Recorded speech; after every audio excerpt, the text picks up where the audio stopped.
Howdy folks, Matt here with Holly, and we are about to bust out a micro session that is all about athletic explosive power.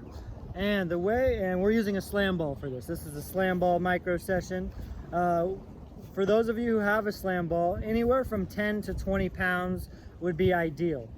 Any heavier than 20 pounds, and you're not going to be explosive enough, you're not going to have enough velocity to really work on power development. This is speed strength that we're focusing on, which means that we have a light to moderate resistance that we're moving explosively and aggressively. So throughout this workout, our priority is going to be to make sure that Holly's performance stays to her optimal level and is not negatively affected by fatigue. So we're going to run through various types of explosive slam ball exercises, mostly throws, but some slams as well. We're going to perform Holly's going to perform 2 repetitions of everything. And that's so her body, her nervous system, her musculature just gets a taste of that exercise.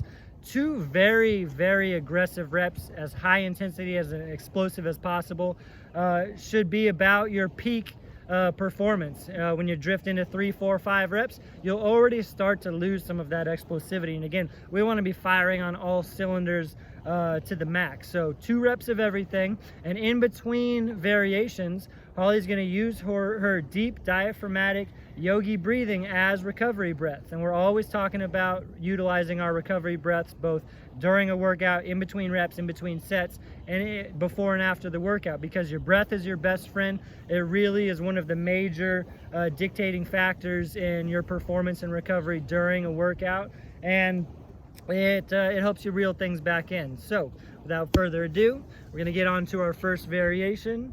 And just remember, when you're trying this at home, we're not doing this for cardio, we're not doing this for conditioning, we're not doing it for VO2 max or aerobic purposes. Yes, you will accumulate some fatigue, but that fatigue accumulation is a byproduct of being productive and trying to be as aggressively explosive as possible. And if at any point in time you feel yourself busting out a rep that wasn't as hard or aggressive as you know you can, or as hard as you would like it to be, take a couple of extra long, deep recovery breaths or yogi breaths. That way you can get yourself back on track. Here we go. Your lightsaber, your cannonball. Make sure we stay in the screen here. So, all right about here.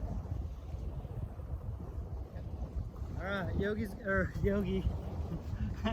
Holly's gonna bust out a reverse throw from the ground first. So the ball's on the ground, she straddles the ball, she launches it from the ground, and you see a big common theme here is that the hip extension is everything here. That's where our power comes from. See, watch how she thrusts her hips, fully extends, she's squeezing her glutes, and she's following through overhead. Take 2 long breaths, Holly. Yogi Holly. Even though she's not tired, we're taking 2 very long breaths, and now we're going to throw it forward from the ground. So spin around. Ball starts on the ground. She picks it up to her face. She jumps forward and throws. Have a great day. There you go. Now jump from the bottom of your squat a little bit more.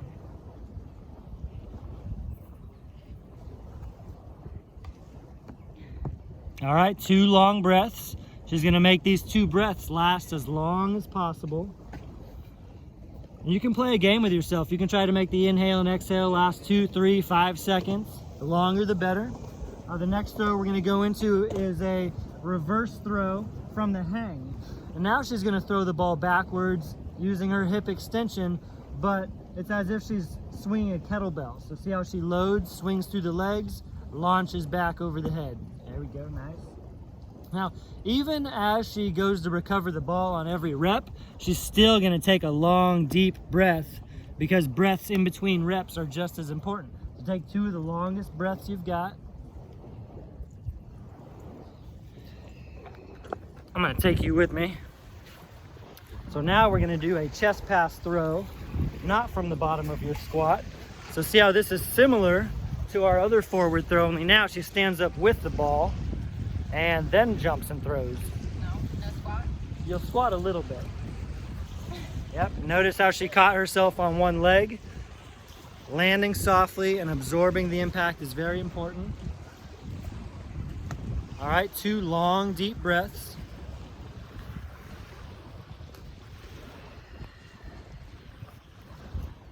So now let's go into a rotation throw where you're standing up with the ball.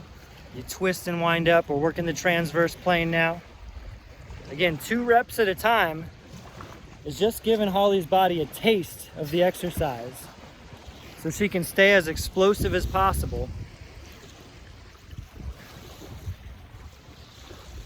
Working the transverse plane here. There we go, lots of obliques, lots of hip generated power. 2 of the longest, deepest breaths you've got. Your breaths are really your saving grace in any workout, but especially in a performance-based workout. All right, now let's do an overhead throw. An overhead throw is kind of like the movement where you're throwing a soccer ball inbounds. Your feet are staggered, bringing the ball over your head, and you're launching with your triceps, your lats, and your abs.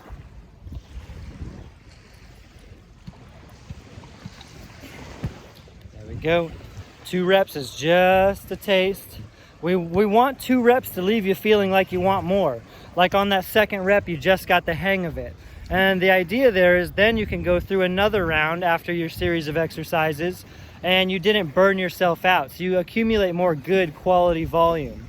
Now let's do the scoop throws where you thrust it forward.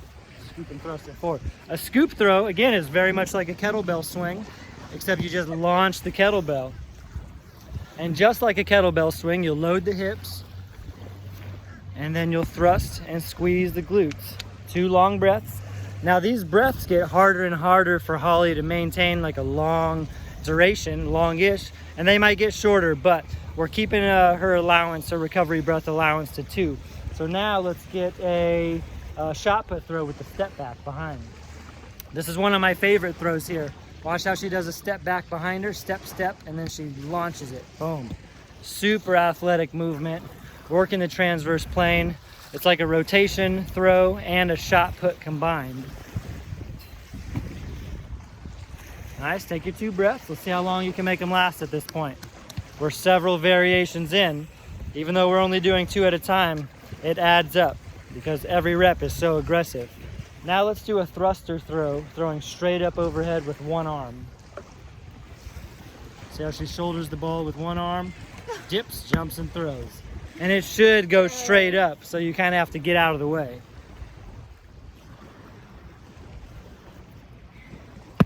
Nice. Let's take your 2 breaths. Put you down here. We're gonna go into a single arm slam next. Get up over there with 1 arm, slam it right back in between your legs. There you go, notice how she squats down to pick the ball up. Let's get a couple of rainbow slams. A rainbow slam is like a lunge variation. Start on this side of the ball. Pivot and squat to go get it. Pivot and squat to slam it. Boom. Same thing going back. Boom. Oh, little plie. That's good. Take 2 breaths.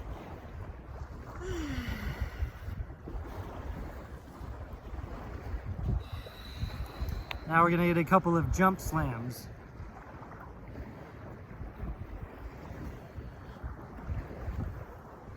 Do it from the ground. Squats down to pick it up, jumps up, slams the ball on the way down. That was good. It's a lot harder to get off the ground with 15 pounds shifting and weighting you down. Nice, 2 breaths. We're gonna do 2 scoop throws from the ground, straight up. Scoop throw, underhand, big hip extension. Both hands? Both hands, yeah.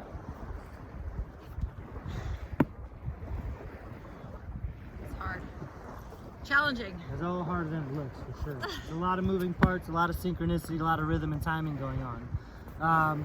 Now, Holly, here's something I like to do at the end of a circuit or any workout. Which throw variation was the hardest for you to execute? What felt the wonkiest? Probably the jump slam. Jump slams? Then we're going to get another set of those. So let's get 2 more. It's all practice, so we want to grease the groove. All right, cool. So, although none of those sets were high volume, 2 reps at a time, it still adds up, right? Yeah, It's not I'm our sweating. it's not our goal to get tired. It's not our goal to use that for conditioning. But by being very explosive and aggressive in our slams or our throws, it really requires, if your goal is to develop power and keep your performance and quality high, it really demands that you take things slowly, you don't do a lot of reps, and we actually spent just as much time resting with those 2 long breaths, if not more time resting with our recovery breaths than actually working. So it takes a lot of discipline to train that way, but that's how you perform well. So remember, always chase performance, not fatigue, and be like Holly, That's right. be a strong yogi. Thanks, guys. Catch you later. Yeah. Woo!